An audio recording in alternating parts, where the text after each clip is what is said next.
Ce fichier va aborder un sujet déjà bien connu, à savoir le lien entre les politiciens américains et les reptiliens. L'idée que les reptiliens, des entités non humaines supposées contrôler secrètement les affaires terrestres ou qu'ils aient infiltré les plus hautes sphères de notre pouvoir est une théorie qui existe depuis des décennies. Mais selon la RB, certains politiciens américains de premier plan auraient eu des liens confirmés avec ces entités reptiliennes. Parmi ces personnalités, on retrouve de nombreuses figures importantes. Et ces accusations, bien que controversées, trouvent un écho avec de nombreuses théories conspirationnistes. Dans la mythologie conspirationniste moderne, les reptiliens sont souvent dépeints comme une race extraterrestre capable de changer d'apparence pour se fondre parmi les humains. Leur objectif présumé serait de contrôler le gouvernement, les économies et les institutions mondiales. Cette théorie a notamment été popularisée par des figures comme David Icke, avançant que de nombreux dirigeants seraient en réalité des reptiliens déguisés, ou des humains collaborant avec eux pour maintenir un pouvoir global. La liste présente des noms emblématiques de la politique américaine, tous ayant occupé des positions de pouvoir majeures. Le premier est Donald Rumsfeld, ancien secrétaire de la défense connu pour son rôle central dans la guerre en Afghanistan et en Irak. Le second est Dick Cheney,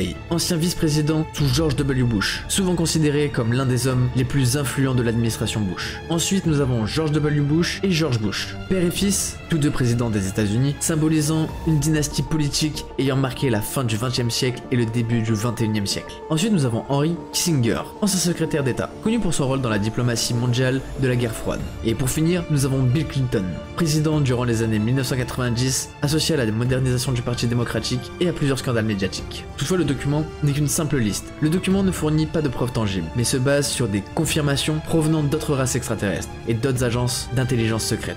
Dans le cadre de ces théories, les reptiliens sont donc souvent accusés de manipulation des événements mondiaux pour servir leurs propres intérêts, notamment pour la création de conflits, la manipulation économique et le contrôle des médias. Et le lien entre les politiciens et les reptiliens serait principalement basé sur des comportements, des décisions politiques et des signes physiques interprétés comme des indices d'influence non humaine. Pour moi, l'idée d'élite mondiale, manipulatrice et inhumaine existe déjà depuis très longtemps, bien avant l'essor des théories sur les reptiliens. Ces théories pourraient être en réalité une métamorphose pour représenter le sentiment de déconnexion entre les classes dirigeantes et le peuple. Mais dans ce sens, les reptiliens symboliseraient une élite perçue comme froide, calculatrice et dénuée d'empathie. Accuser les politiques de haut rang d'être liés à des reptiliens pourrait également servir à délégitimer leur pouvoir et à justifier certaines décisions controversées. Les figures politiques listées ont toutes été impliquées dans des scandales ou des décisions avec des répercussions globales. Les associer à des entités non humaines devient donc une manière symbolique d'exprimer la méfiance à leur égard et d'alimenter une vision conspirationniste du monde. Comme beaucoup des théories conspirationnistes, ce cas manque malheureusement d'affirmations et de preuves. La nature vague des confirmations et l'absence de documents solides laissent ce récit dans un domaine de spéculation. Pourtant, l'impact de telles théories sur la perception publique des figures politiques ne doit pas être sous-estimé selon moi. Et en conclusion, l'idée que des figures politiques influentes soient liées à des entités non humaines comme les reptiliens est à la fois fascinante et troublante. Ce récit révèle la peur et la méfiance qui persistent depuis des générations envers les élites mondiales, ainsi que l'attrait pour les récits conspirationnistes. Que ces allégations soient fondées ou non, elles illustrent la manière dont les symboles et les mythes modernes se superposent aux dynamiques politiques pour créer des récits alternatifs puissants. En fin de compte, ces théories nous rappellent l'influence et le pouvoir souvent perçus comme étant au-delà de la compréhension humaine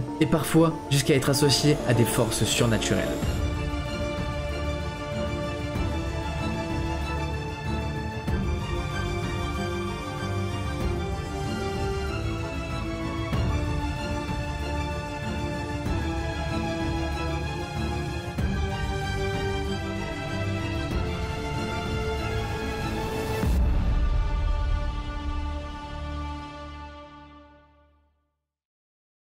Et voilà, c'est la fin de ce fichier alien fascinant tiré de The Alienways Book. J'espère que cette exploration vous a intrigué tout autant que moi et que vous avez apprécié ces mystères. Pour ceux que ça intéresse, n'oubliez pas que cette vidéo fait en réalité partie d'une vidéo bien plus grande où nous analysons tous les fichiers présents dans le livre The Alienways Book. Vous pouvez retrouver l'intégralité de ces enquêtes avec encore plus de révélations et de théories dans la vidéo complète disponible sur la chaîne. Donc si vous souhaitez en savoir plus sur les phénomènes extraterrestres et les mystères cachés de l'univers, je vous encourage vraiment à aller voir cet épisode. En attendant, n'hésitez pas à liker cette vidéo, abonnez-vous pour ne pas manquer les prochains épisodes et partagez-moi toutes vos théories en commentaire. Merci d'avoir regardé et nous on se retrouve dans un prochain épisode. C'était Kick on Fire, peace out.